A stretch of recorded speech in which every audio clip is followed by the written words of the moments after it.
Hey guys, we're back with our very first YouTube video. Thumbnail చూసి మీకు already అర్థమైపోయి ఉంటుంది what this video is about అని. రీసెంట్గా మా ఆఫీస్లో కేక్ మిక్సింగ్ సెరమనీ జరిగిందన్నమాట. యాక్చువల్గా ఆ రోజు ఈవెంట్లో పార్టిసిపేట్ చేస్తామో లేదో అనుకున్నాం, but luckily we got to be a part of it. First of all ఈ ఈవెంట్లో అయితే క్రిస్మస్ని రిప్రజెంట్ చేస్తూ డెకరేషన్ చేశారు. ఆ డెకర్లో మొత్తం ఆర్గానిక్ ఇంగ్రీడియంట్సే ఉన్నాయి.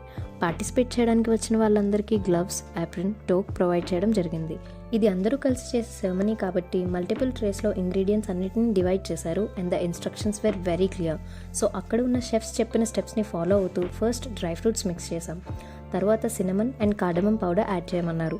ఇనిషియల్గా అయితే వీ హెసిటేటెడ్ అనమాట, but then the chef insisted to put the whole thing in it. Next fruit mix juices add చేసాం అండ్ బాగా మిక్స్ చేసాం.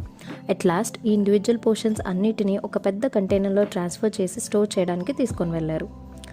ఏంటి ఇంతేనా, కేక్ ఏది అని అనుకుంటున్నారేమో. ఈ ట్రెడిషన్లో ప్రాసెస్ ఏంటి అంటే ఇలా మిక్స్ చేసిన ఇంగ్రీడియంట్స్ మొత్తం స్టోర్ చేసుకుంటాం అండ్ ఈ మిక్స్ని 24 డిసెంబర్ అంటే క్రిస్మస్కి ఒక్కరోజు ముందు ప్లమ్ కేక్స్గా తయారు చేసుకుంటాం. మా ఆఫీస్లో అయితే this is going to be stored for a week. Then ఈ మిక్స్చర్తో ప్లమ్ కేక్స్ చేయబోతున్నారు. సో మీకులాగే మేము కూడా ఈగర్గా వెయిట్ చేస్తున్నాం how it's going to turn out అని. Let's wait and see. Don't forget to like, share and subscribe.